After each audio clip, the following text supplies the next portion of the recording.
what helps the most when you want to heal yourself emotionally? I'll tell you. To be honest with yourself about what's really going on inside. That's the first step, but it already takes you a long way. Because when you acknowledge what you feel, you release a lot of tension that comes with going around a feeling or pushing it away. Here is how you can make it easier. Imagine you're outside of yourself and observing the emotion. This way, you can acknowledge the emotion without resisting it or judging yourself for having it. You're just observing the emotion and acknowledging that it's there. And as soon as you do that, your body stops fighting the emotion. And that's the first moment of healing. That's when it starts. Step 2 is releasing the emotion with EFT tapping. This is how we release the emotional pressure that has been building up. Tapping helps your nervous system feel safe again, so the emotion can move instead of staying stuck. Because when that happens, it's like your body's holding its breath. Can you do much when you hold your breath? No. That's why you feel stuck in your manifestation in everything, because your energy becomes stagnant. But when you tap, it's like your body exhales and releases the tension, and then your energy is free again to make things happen. This is the most important thing you can do to heal yourself emotionally after acknowledging the emotion is there. And if you're asking, well, how can I do that? Don't worry about it, because I share guided EFT sessions here every day, well, almost every day, because I sometimes share other techniques like visualization, color breathing, etc. So if you want to try and if you want to make a daily tapping routine, follow me and you can tap with me every day. So step 3 is creating space for yourself. Sometimes you can do that with taking a walk. And again, that would be much more effective if you do it regularly, preferably every day if you can.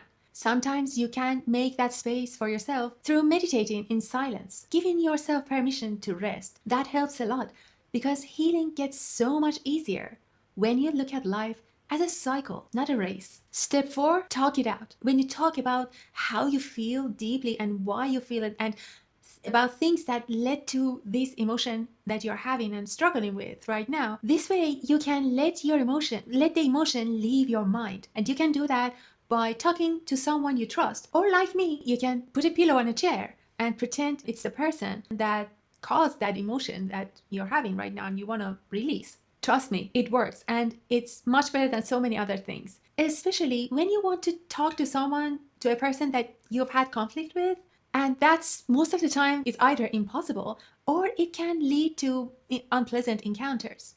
But this way you can let it all out, say whatever you want to say without having that encounter. You can also write it down, but I personally prefer the pillow therapy. Step 5 is to be patient with the process and with yourself. Be compassionate to yourself, because you have no greater supporter than yourself. And remember, healing doesn't follow a straight line. Some days you release a lot and you heal a lot, but some days you don't. And it's completely okay. Again, everything is a cycle. Do you know how I feel about it actually? I feel like it's a spiral, not a cycle.